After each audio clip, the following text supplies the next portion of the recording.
All right, let me redo this. Got halfway through it and my iPhone got full. So anyway, I'm gonna make an in-depth chain grinding video and talk a little bit about using the grinder and different things I do to help me start out. If you already know how to do all this, then it's probably ain't gonna be the video for you. But I've had a few guys ask me here lately to quite a few questions and want me to try to help them. So I'm trying to make this video for other people as well. If you find this helpful, if you would like, subscribe and do all that kind of stuff, which I do a little bit of everything: tree cutting, firewood, tree work, a little bit of logging, a little chainsaw mechanic, and I'm not great at none of it. I just get by. But anyway, if you would like, subscribe and do all that kind of stuff.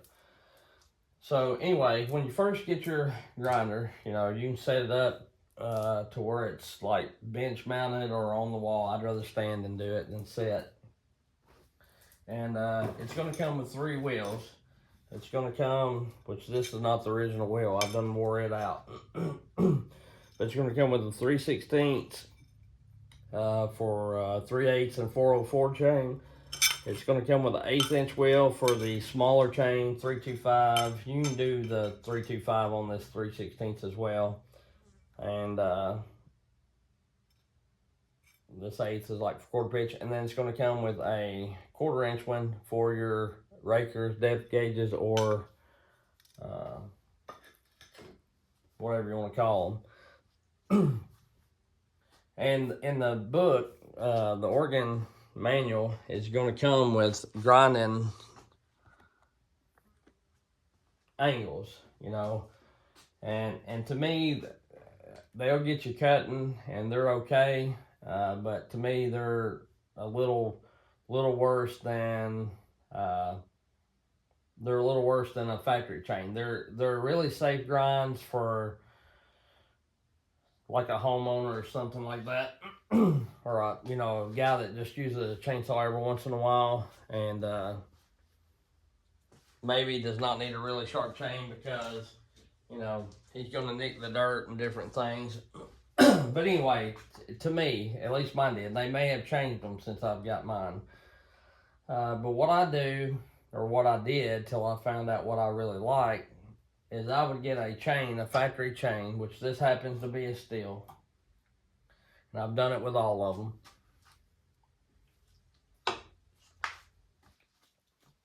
And I'll set it in here.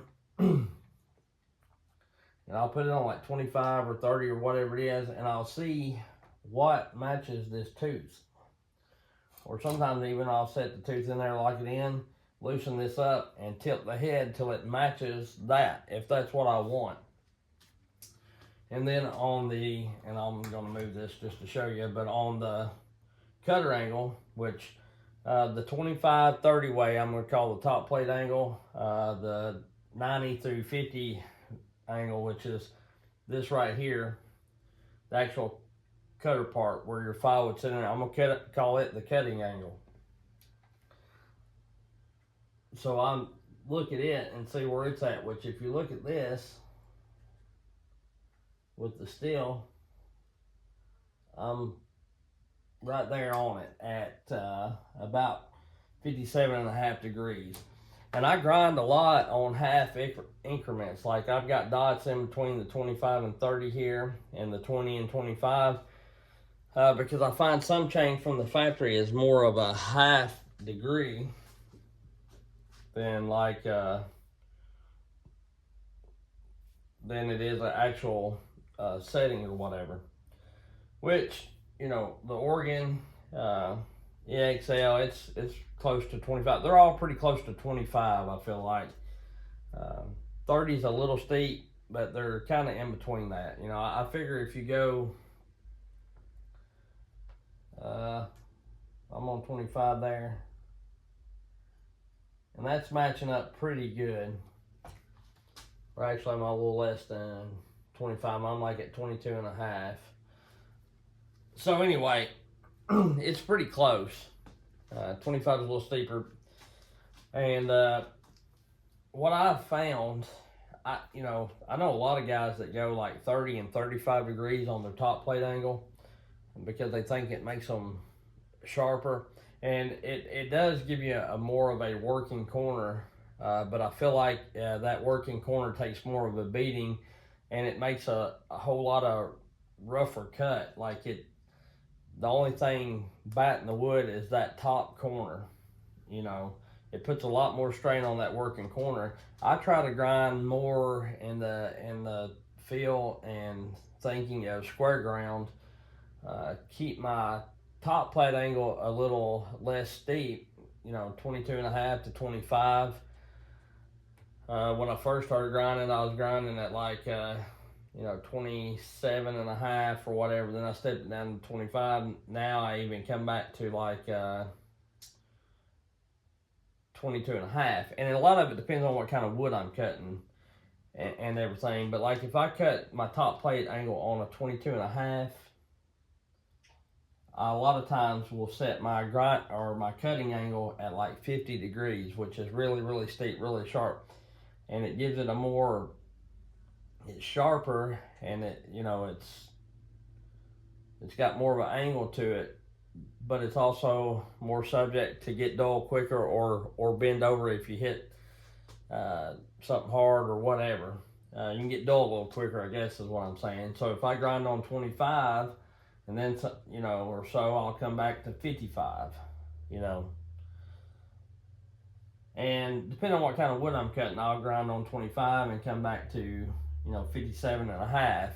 I just kind of play it for what wood I'm cutting. You know, if I'm cutting hickory, I'll grind the top plate angle on 22.5 or 25, and then I'll come back to 60 to 55. And I found like 57.5 matches this factory angle pretty good, so you know, that's what I tend to do. And also, like, you know, with grinding your chain, especially if you have one of these wheels. Now, I like these wheels for a couple different reasons. I've got one negative. The CBN wheel is really great, as in you don't ever have to profile this. To me, you lose a little bit of, which, you know, that's just part of grinding.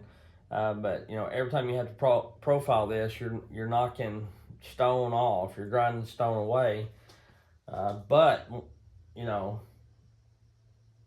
it's a give and take. Also with the CBN wheel, I feel like I can go faster grinding.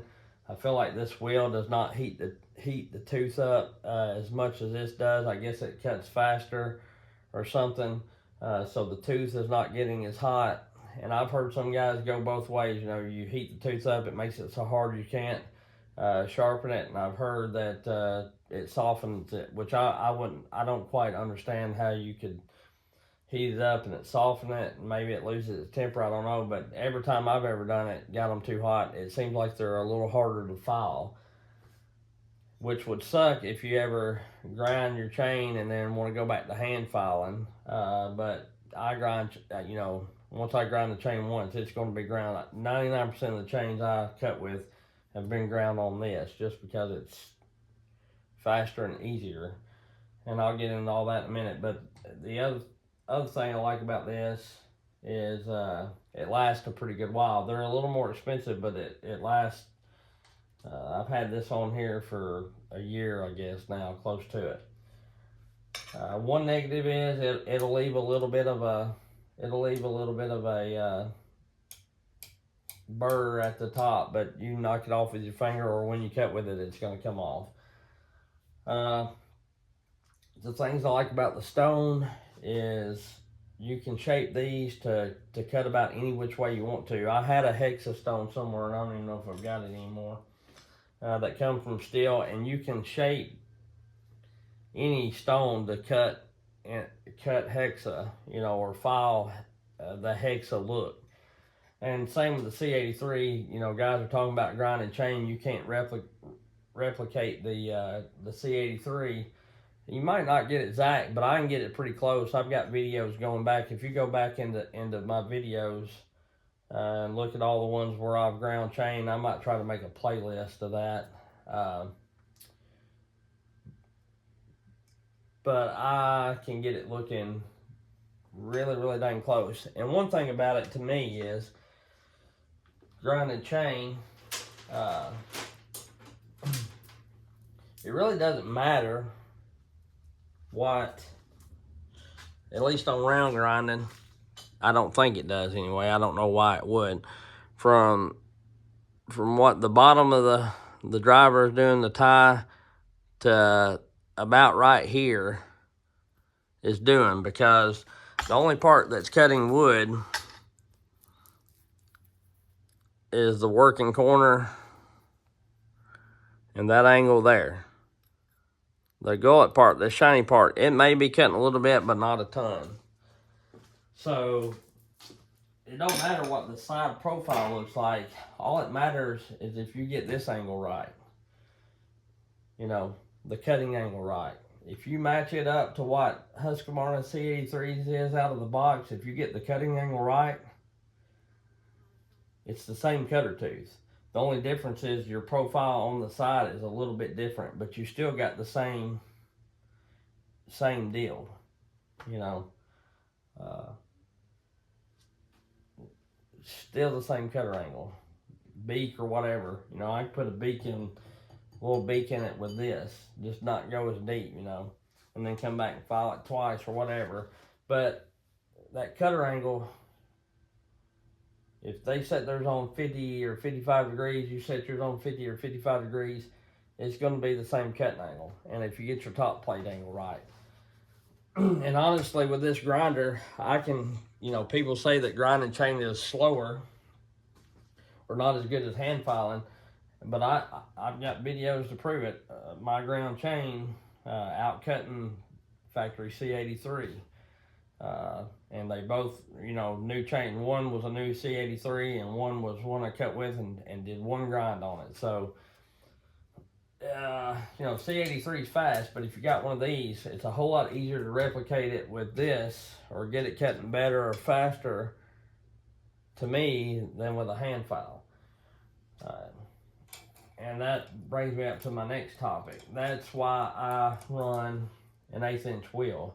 This is an 1/8 inch CBN wheel. And it comes back to the cutting angle. And I'm going to do a tooth just to show you. But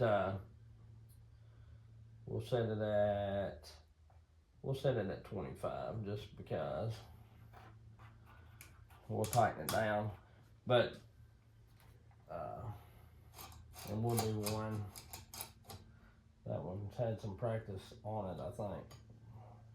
Let's see what that does. Yeah, it's a little.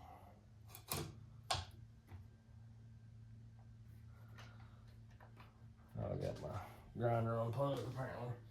But yeah, it's one of them deals. I just don't think that it's as long as that top plate angle is the same, it doesn't matter what the rest of the tooth is doing. And with this 1/8 inch wheel will get under that tooth just fine. It don't go all the way to the gullet, but I don't need it to, you know. It kind of replicates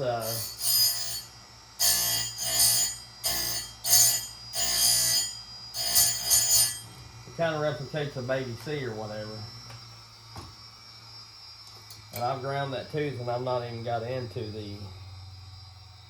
a little bit into it, which is a new chain, so it's kind of hard to see it. But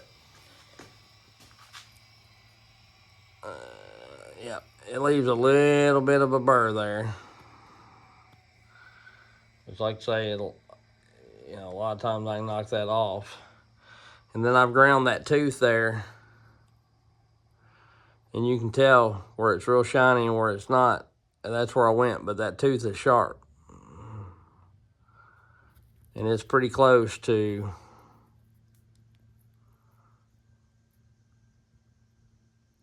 that angle. Theirs is just shorter, you know. It's not real aggressive. No, that's one I packed on. Let me get to the new one, sorry. It's real close. Them two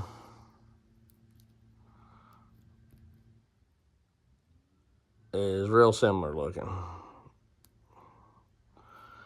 Now, what's my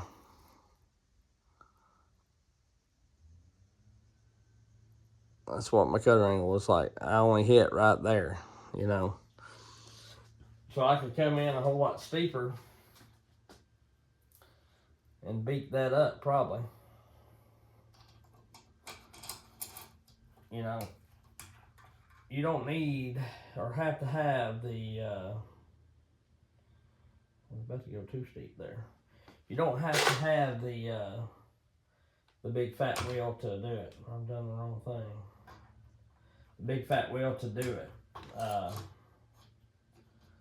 And of course this slides up. A lot of times I'll get mine set up to where it's the same either way. And it doesn't hurt to clean these ever so often either, because mine are stuck. That's one thing about the CBN wheel too. It will, it kind of gets a lot of grit and grime up in there, which the other ones do too, some, but not terrible.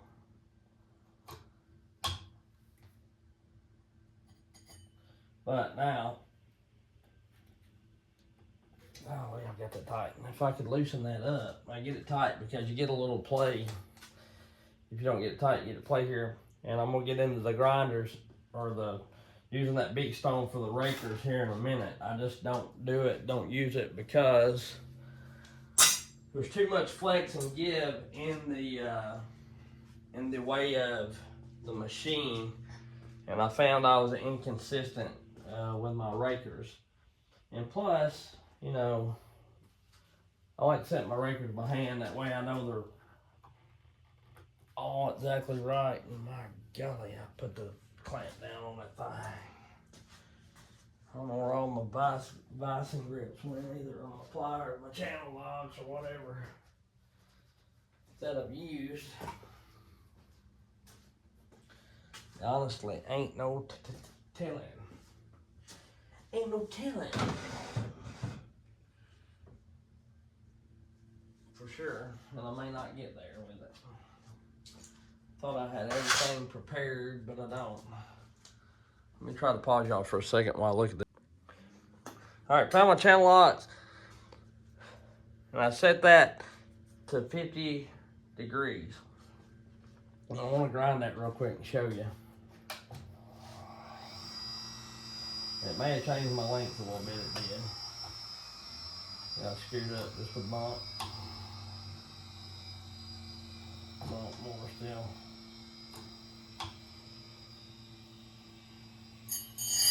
Right, there it is.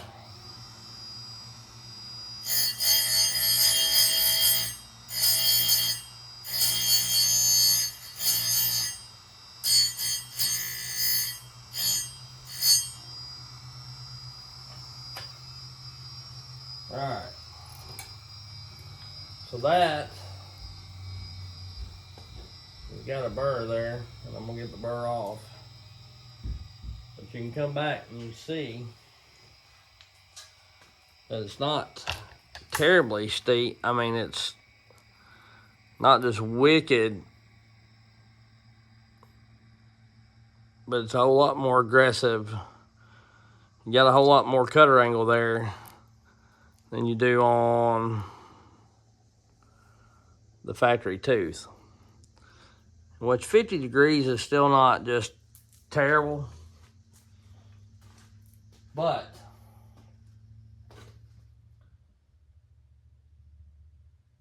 it you know, I'll go back to the next one. We'll go to 40 and I'll show you that. I mean, that's laying it, that's skinning it down there pretty good, you know. That's dang near hitting the raker. That wouldn't be when I get it, if I get it right. That should be right.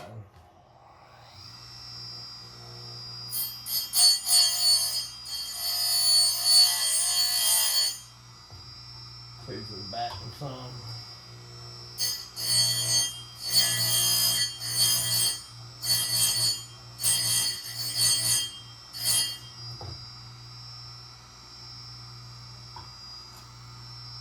That got a pretty good, that leaves a little bit of a beak on it.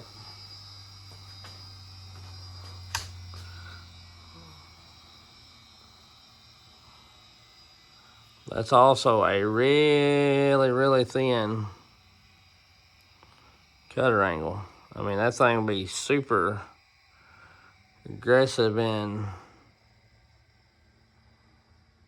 but the first bit of it is, half the tooth is really, really subject to get bent, you know. But anyway, so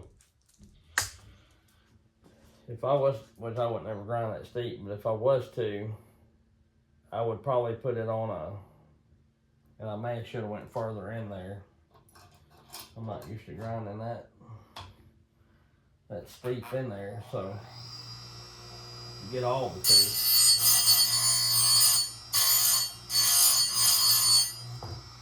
Let's get the burr off right there, so that may look a little better. But I'm pretty sure that's how C83 gets their beat, you know what I mean? They just lay that down just a little. They lay their grinder down a little steeper.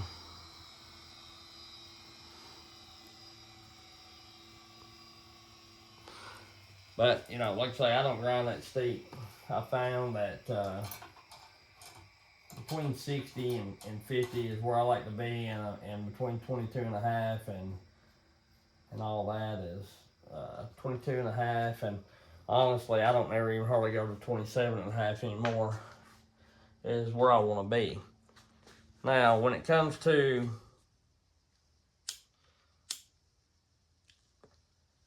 the rakers, I'm going to show you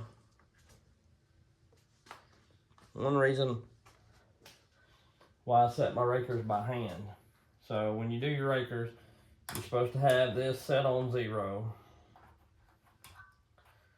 And then you come back on this and it's, you don't have to, I mean, you don't want it, you can do it 90 and shape your wheel, or you can leave your wheel flat and set it on like 70 or whatever.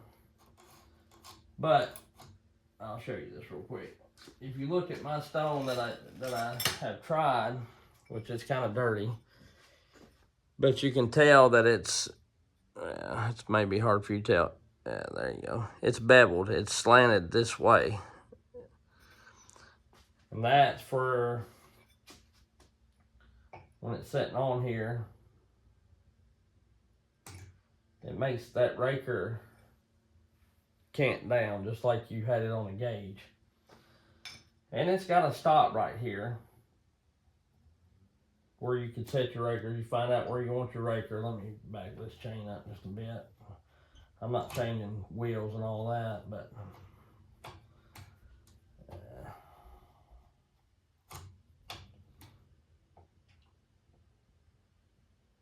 still not there. And just about on it right there. I am on it right there.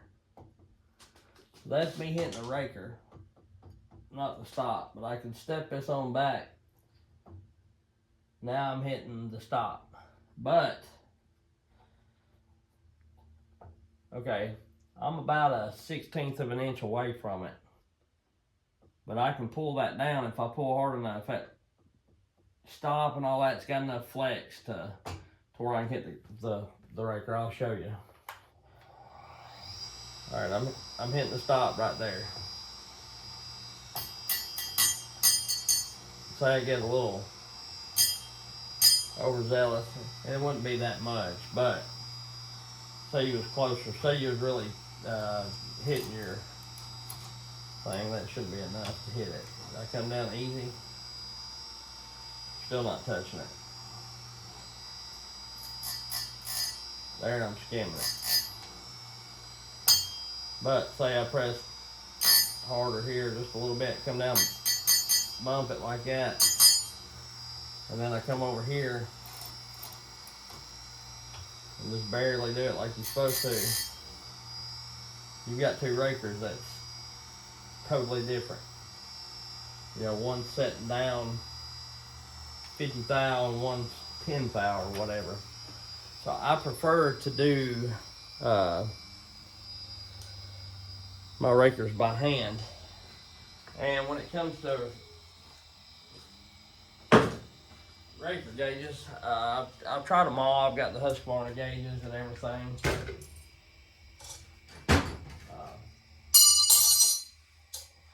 And I've made videos of it. I've even got the Husqvarna gauges with like a 10 thou shim in it from filler gauges or whatever.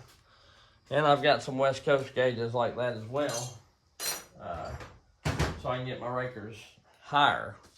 These are some of the new West Coast saw gauges I've gotten, and I will end up putting a filler gauge under them to bring them up, because from the factory,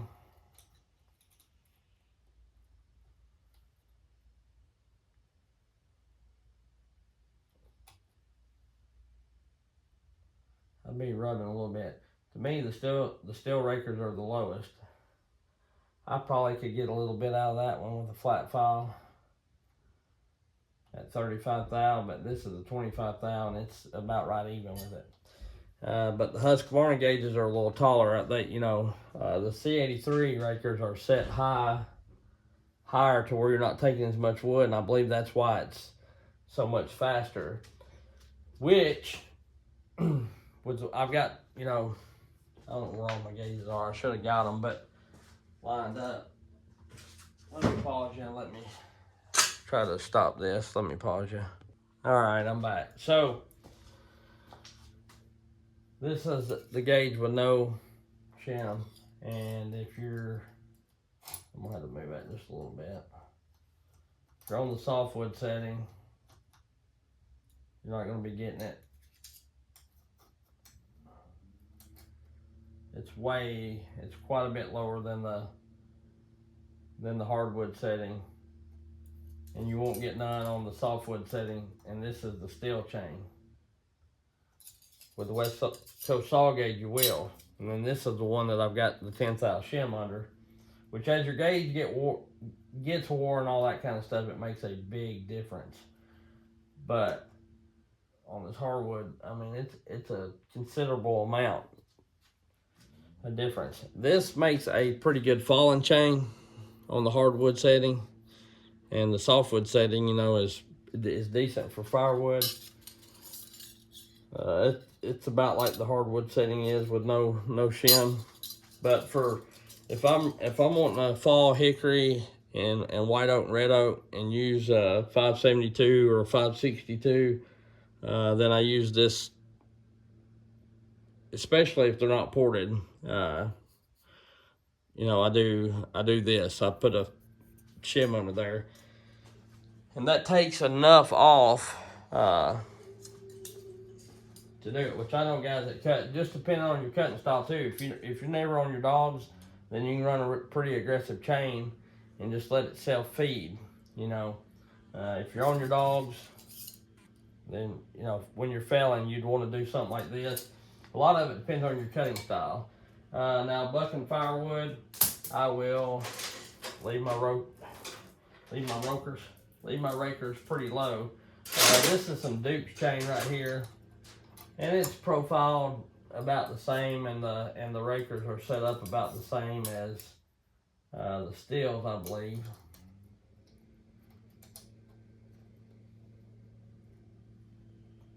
It's about even with the hardwood setting here, and with the softwood, I'd probably be shaving a little bit. And when you go to square ground, their factory square ground, or like that semi skip that I use, the rakers are way high, and I can use the one with the shims, put it on the hardwood setting, and I can still get material to come off, because I did on my 562s. So raker height is really important, especially when you're especially depending on how you grind your chain. If I'm setting this back to 57.5, but if you run a pretty aggressive chain, then, or you file or sharpen to be pretty aggressive, then you're going to want to run a little higher raker. Like I say, I try to mimic square ground, all but the side plate, you know, and that's why I use a smaller wheel some too. That, and with the smaller wheel, especially on the steel chain, as that tooth comes back, this is some steel chain that's older. As that tooth comes back, now that I do this, when I do this, I'm about right as far as the height, and letting this grinding stone get under the cutting angle like it needs to be. If you got a fatter wheel on there, you're going to get a more blunt cut, just kind of like that logger chain that I had of those guys.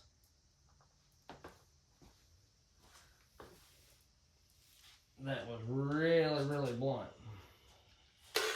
And this is some chain EXL that I've ground multiple times with that little stone. And you can see there's a little bit of a meat there, but I come in pretty deep. It left a bit of a hook. But I don't worry about the hook or none of that when grinding. I just worry about that top plate.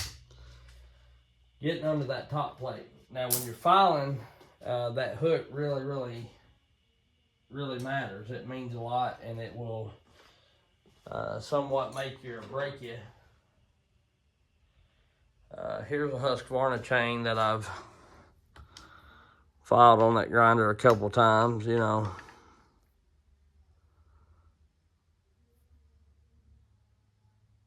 It's not quite a baby C, but it don't get all that gullet. And it doesn't have to. Every chain that I cut with, that you see me cut with, is just like that. Every chain that I've run for the last year has been like that. And yeah, you get the occasional person that, well, you don't know how to, that chain's dull. You don't need to know how to sharpen chain. Do. You get the occasional one, you know, but those chains are sharp.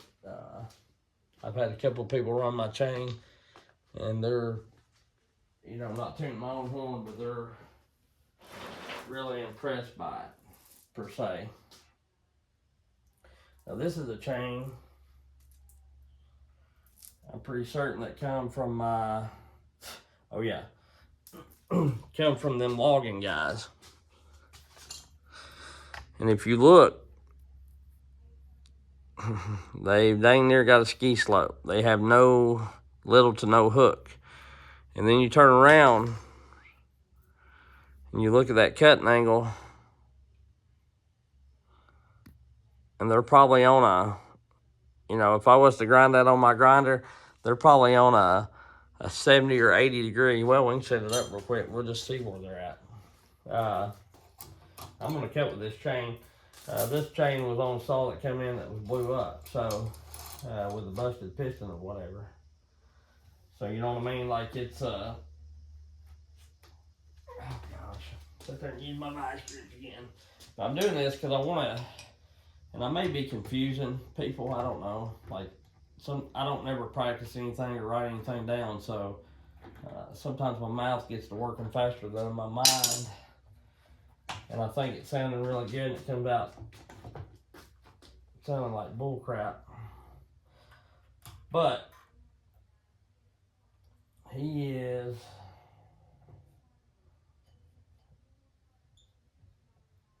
let's get it. He's about right there on the angle, so he's about 20 degrees on that angle, because he's a little less steep than the line. And then on the cutting angle,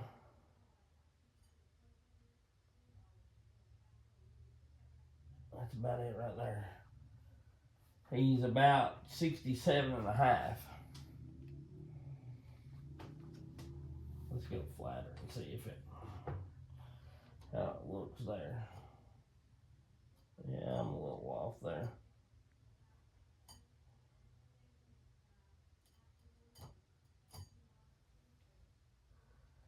So I'd say he's probably about 67.5 to 72.5. That's nearly straight up and down on that tooth. And, you know, all of them may vary just a bit, but they're all pretty close. Because on both sides, he has no hook.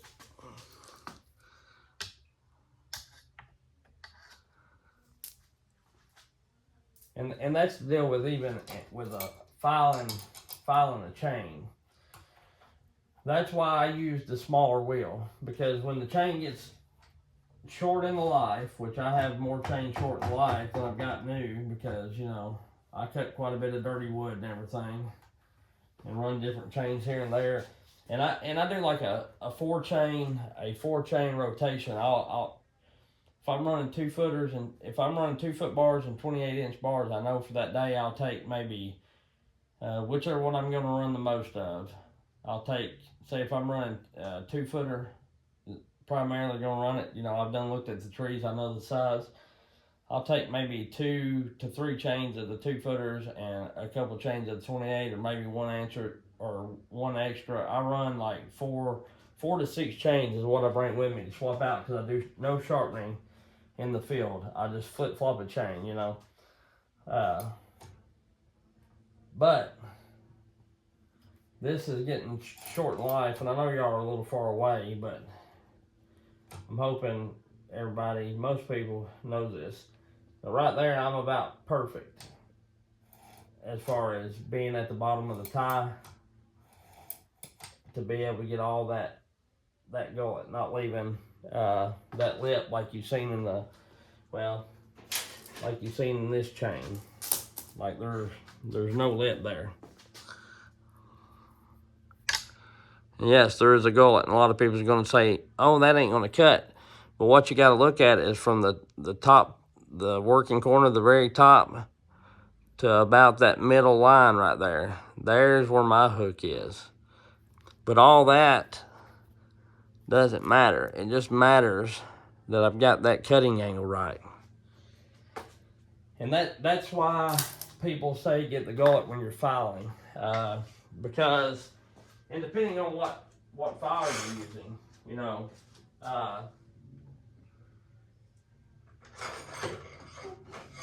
if you use a 3/16. Okay. So if you use a 3/16 file, I'm going to bring you in a little closer maybe, so you maybe can see this just a little bit better. If you use a 3/16 file, that's about taller than the tooth, so you really got to dig in there. Now, if you use the 1/8 inch or whatever this is, you don't have to dig in there. You ain't gonna be filing but just a little bit of that. It's gonna be like running that. So the reason why people say, you know, you gotta have a hook or gotta get the file in there is because if you're using this file, the one I'm tapping on, it's gonna need to get under that top plate angle. If you're not getting under it, you're not getting the cutting angle that you need to get. Now with this, you ain't got to worry about it. You can get there and get under it without getting under it, you know. So I've done sharpening videos, and the thing is, the more you file, or like the bigger hook you got with this, the steeper that cutting angle is going to be, because you're shoving that back further. You're getting the file, you're getting the round part of the file more back in there, and which makes that a lot heavier, you know. You get it way back in there, it's going to be like cutting on a 40-degree angle like I showed you. But if you have just a little bit of a C, then you're going to have a good profile. And I don't know if I've got a chain that I've hand sharpened somewhere back here or not. This looks like one. Yeah, it may need it again, but it's got the right hook in it. Okay, so That's a pretty decent hook there. It's a little in there, and I may actually ground this with a bigger grinder, but you see, it's got a pretty good cutting angle on it. Not terrible. Versus one with no hook being dang near flat. I'm gonna have chain strode out all over the country in this floor right here. But you know, that's no cutting angle at all. That's horrible. So he went shallow. So if you go deeper, if the shallower you go, the less of a cutting angle you're gonna have. The deeper you go on your hook, the steeper it's gonna be. So you can mimic quite a few chain and do different stuff. I just don't think people understand the way geometry and files work. And I'm not saying everybody, I'm just saying some people. Some people say you can't do this and you can't do that, and you know, here's a chain I filed, and I've got a big like hexa look to it.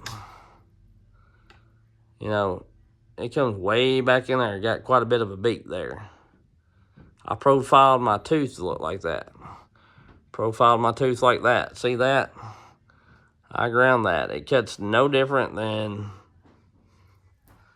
any of the other, because if you look at the cutting angle, it's the same. So, you know, I've tried a little bit of everything with these grinders. The biggest thing is getting your cutting angle right.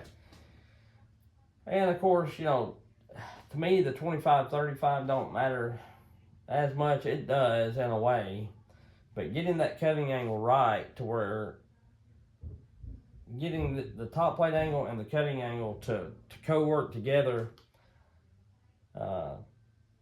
to be to where it's, you know, pretty good about lasting.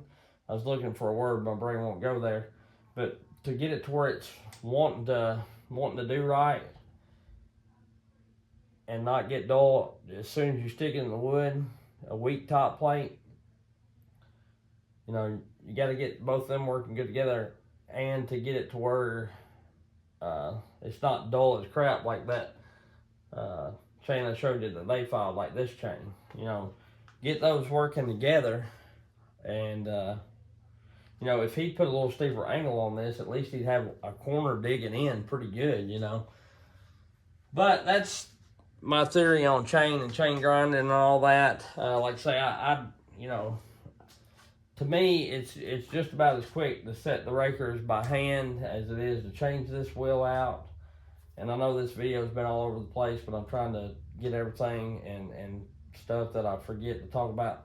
But to me, it's just about as quick to run a good file over it, especially if you keep on your rakers. You know, if you keep them up and you ain't rocked it. You know, normally one swipe, two swipes, you can have the raker down to where you need it to be, versus changing this out and fiddle farting with this and trying to get it right and making sure you're not bumping that too hard or too soft. You know, like I say, when I put that gauge on it, I know exactly where it's at and how it's going to be. So that's why I like that system pretty good. And I like using this to file. And that's why it doesn't matter to me. You know, I could use this 1/4 inch wheel to sharpen with. I just would take a lot of this backside off to where I'm only running one. If I had the wheel on here like this, I would bevel that to where it wouldn't be hitting this part of the chain, to where I could get under that tooth. And with these, it's okay. But like I say, once you get down here towards the end of the life, you're going to be sometimes nicking the tie strap just a teensy bit, not a ton, but you know, you can just a little bit. See if I got a chain that I've ground like that that's low in the life and is back here. I probably don't, but that I might use the little one on. For instance,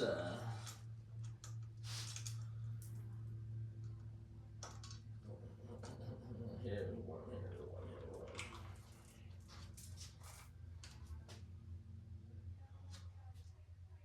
Okay, so here's one that I used a fat wheel on, and it's pretty. It's not all the way to the end of its life. It's still got a little bit left. You know, it's still got a pretty good cutting angle on it.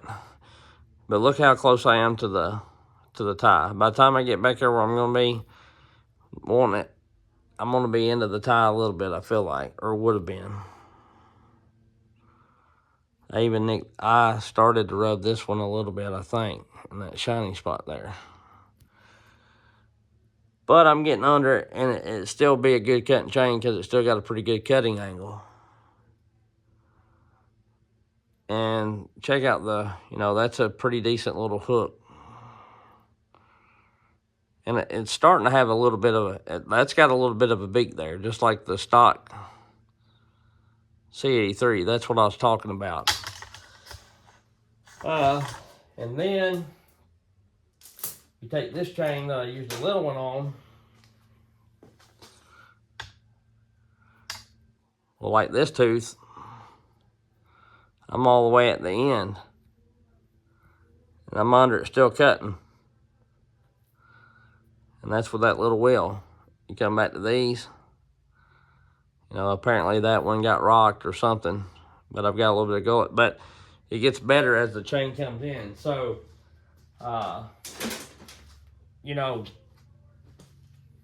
cutting angle and all that plays a big part.